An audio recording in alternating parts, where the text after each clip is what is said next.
root. I'll go to my root sudo -i. All right. So on in my root, there is a follow com tool that we're going to be using in our Kali. There is a follow com tool that we're going to be using in our Kali. And the name of these tools is what we call SEToolkit. So there's a follow com tool that we're going to be using in our Kali, and the name of the tools is a SEToolkit. Okay, so if you are in the terminal, just going to type SEToolkit. These tools here stand from a social engineering toolkit. SEToolkit here stand from a social engineering toolkit. So we're going to be using these tools here to perform social engineering. These tools is the follow com tools in a Kali. So once you type SEToolkit, you're going to hit enter key. All right. So once we hit enter key here, we're going to see that we have a lot of options here. The first one says social engineering attack. Second one is a penetration testing. Third one is a third-party modules down to exist the social engineer toolkit. So basically, before we dive into this class, I would like to explain to you that this particular video we are about to carry out is only meant for educational purpose. You shouldn't use it against anyone that you don't have the right. Okay. So these tools here, we can use it for social engineering, we can use it for penetration testing and a lot more. But what we're going to be focusing on today's class is a social engineering. So I'm going to click on number one. Okay, so once you click on number one, it's going to tell you that we have a lot of options. We have spear phishing attack, we have website attack vector, we have infectious media generator, we have create a payload and listener. So we have a lot of options, but where we're focusing is a website attack vector. So we're going to click number two and hit enter key. So once you choose number two, we have different options here as well. We have Java, Applet, Metasploit, Credential Harvester, down to HTA attack methods. So where we are heading to is a Credential Harvester. So we're going to click 3 and hit enter key. So once we are in a Credential Harvester, we have different options here. The first one here says web templates. The second one is a site cloner.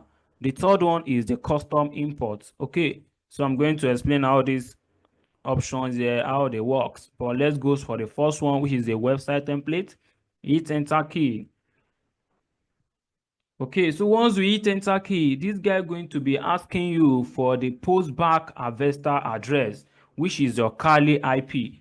So as you can see here, my system, my Kali has displayed the IP here. Just copy it. Just copy the IP. I'm going to paste it at the front and I'm going to hit enter key. Okay. So once we hit enter key, we have a lot of options there. The first one is the Java required. Second is a Google.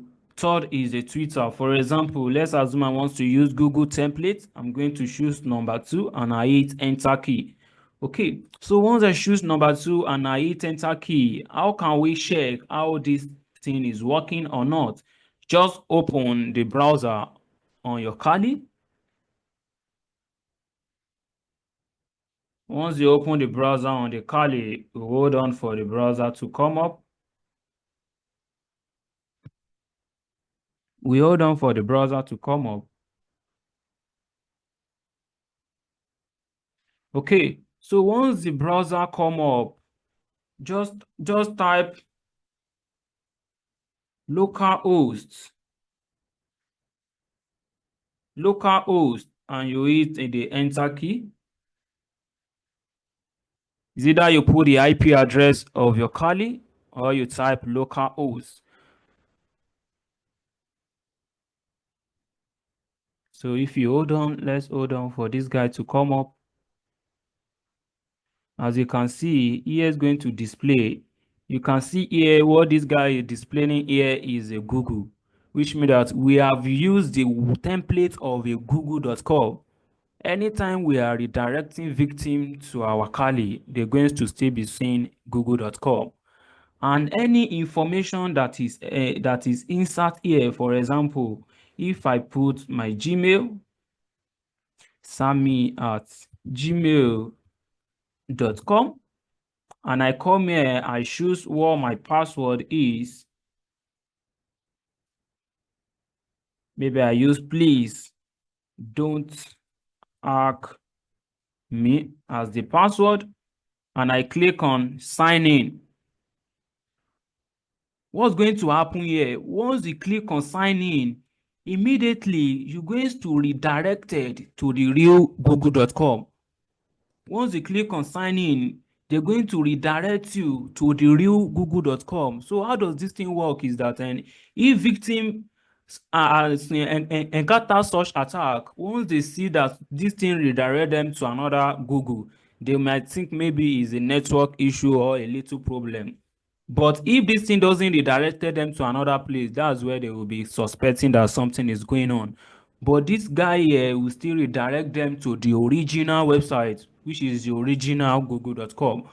But what do you want to achieve here is that the first place that you have inserted your username and your password is going to be grabbed by the bad guy. So as you can see here, the username here is a sami@gmail.com, and here is the password.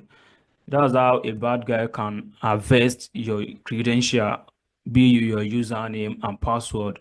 And this bad guy is going to be using this information here to log in into the original victim account. So that's how the first one works.